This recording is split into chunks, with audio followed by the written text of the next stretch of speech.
I enjoy many genres of video games, but the kinds of games I enjoy the most tend to be strategic in nature, from Pokemon and Mario Rabbids to Avianos and Wargroove. I love a good strategy game. In this video, I'd like to talk about Wargroove and its sequel, Wargroove 2. I'll discuss how they're simultaneously very similar, yet completely different, and determine which one is better, or more accurately, which one I prefer. Let's jump in!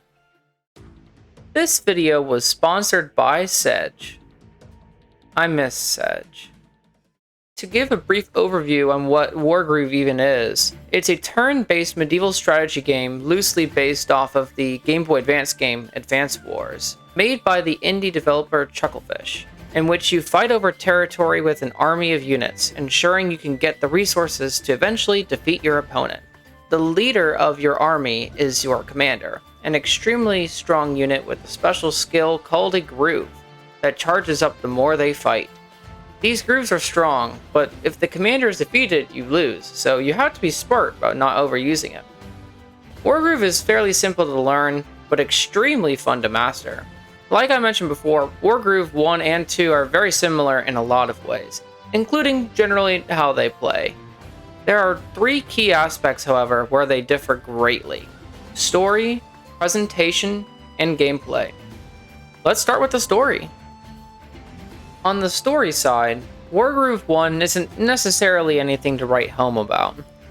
It's a by-the-numbers hero's journey focusing on Mercia, the Queen of Cherrystone, that involves a lot of increasingly ridiculous misunderstandings that result in her having to battle her neighbors to resolve a conflict started by the assassination of her father.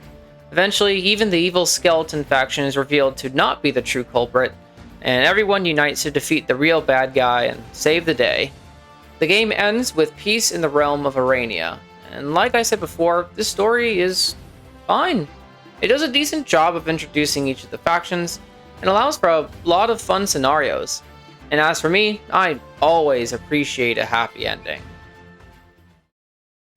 Wargroove 2's story, on the other hand, probably couldn't be any more different if it tried. It takes Arania, a fairly generic fantasy world, and turns it into a world full of political intrigue, mysteries, backstabbing, and strife. The stakes are more personal, and the danger very real. One way that the game keeps things interesting is by having many of its important characters not be commanders. It might seem like a small detail, but I really appreciate that this game uses these characters as a lens into how a normal person views and can be affected by war.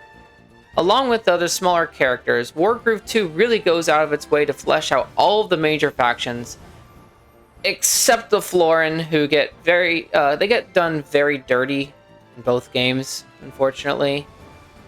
However, Wargroove 2 also introduces two brand new factions. To avoid spoiling the story, I'll say that the new factions do an excellent job of making Wargroove 2 feel like it takes place in a living, breathing world. This is no small feat, considering how relatively flat Arena was in the first game. But I will say that there is quite a bit of growing pains here. The world feels more alive, yes, but in order to do so, it does feel like the happy ending of the first game, with its promise of peace and understanding, was retconned, and many aspects of the world, including some of its characters, feel so different than the first game that it sometimes doesn't even feel like a sequel to the original game at all. This narrative dissonance isn't altogether too surprising. After all, a different team, Robotality, made the second game, not Chucklefish, so objectively, the writing team was completely divorced from the original.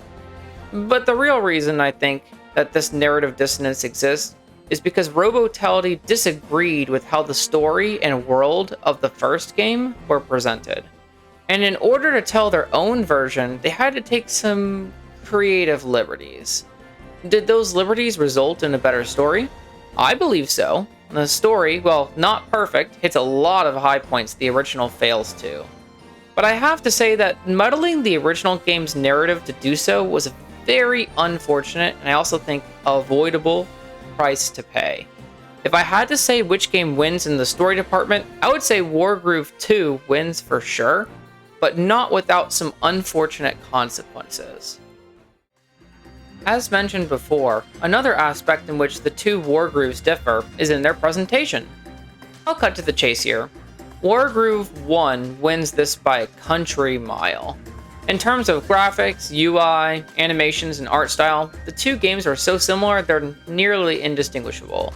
But where Wargroove 1 really hits a home run is in its music.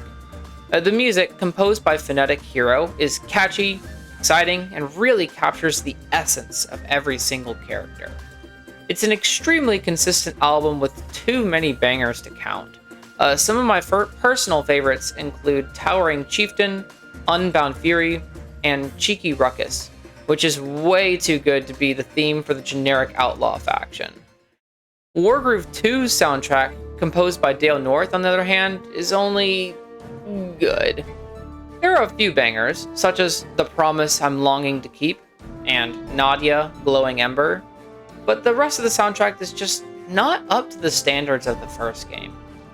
It's really quite unfortunate, but many of the themes end up sounding so similar to each other that it's hard to tell to whom each theme belongs. This is really surprising given how well the first game made each theme ooze the personality of the character it's made for. If all this wasn't enough, Wargroove 1 has this extremely pretty and well-animated intro movie that really brings all of the characters to life, and the second game getting no such intro movie is underwhelming, to say the least. Wargroove 1, therefore, wins in the presentation department. The final category is arguably the most important part of most games, the gameplay itself. Both games share a lot of DNA with each other. The basic gameplay involving capturing territory and having your units fight each other is the same. They both have an excellent map and campaign creator. They both have some sort of replayable single-player mode, and they both have co-op and versus multiplayer modes, both on and offline. However, there are some extremely important differences between the games that appear small on the surface, but add up very quickly. Firstly, the first game has quite a bit of RNG involved, as whenever anyone engages in battle, there is a damage range that they can deal, rather than dealing a set amount of damage. This matters a lot, since the higher a unit's HP, the more damage they deal. This means that entire battles can swing based on good or bad RNG, which leads to the game feeling less like Advance Wars and more like Fire Emblem. Wargroove 2, on the other hand, is much more straightforward. Units deal a set damage with zero RNG involved. In fact, beyond the grooves of two commanders, there is no RNG in Wargroove 2 at all. Secondly, the unit balancing is quite different between the two games. In the first game, pikemen, trebuchets, mages, and giants ruled with an iron fist. The second game also has units that are stronger than others. At high levels of competitive play, the basic swordsman unit is often argued as almost being too good. But despite adding 4 new unit types, the units are in general more balanced in the second game, with many of the strongest units getting nerfs, weaker units getting buffs, and entirely new units changing up the game. These new units especially fleshed out the previously lacking naval combat in a big way, as 3 of the 4 new units are aquatic. Thirdly, the entire groove system is totally different between the two games. In the first game, a commander could only increase their groove by engaging in battle themselves, which can be risky as losing your commander loses you the battle. In the second game, however, any unit in your army that engages in battle increases your commander's groove, and if it's the commander themselves doing the fighting, they get an even more charge. Additionally, each commander has 2 grooves now, a tier 1 and a tier 2, which takes longer to charge. Depending on which groove to use, and planning out how to charge it is much more involved and important than it was in the first game. There are some other slight differences here and there, as well as some new additions from Wargroove 2 that I failed to mention, but I think my opinions on the subject are pretty obvious at this point. I think that in nearly every single way that matters, Wargroove 2's gameplay is better than Wargroove 1's. Heck, I didn't even get into how much better 2's Conquest mode is than 1's Arcade mode, which I've been showing throughout the video. My final verdict on these two games is pretty straightforward. I think that while its presentation is lacking and its story isn't perfect, I think Wargroove 2 is better than the original game. And that's saying a lot coming from the guy who spent over 100 hours in the first game's campaign creator. Thank you for watching the video. I hope you enjoyed it.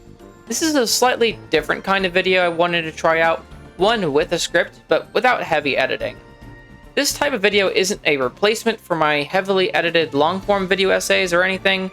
It's just an opportunity for me to share my thoughts about smaller topics while keeping my release schedule more consistent.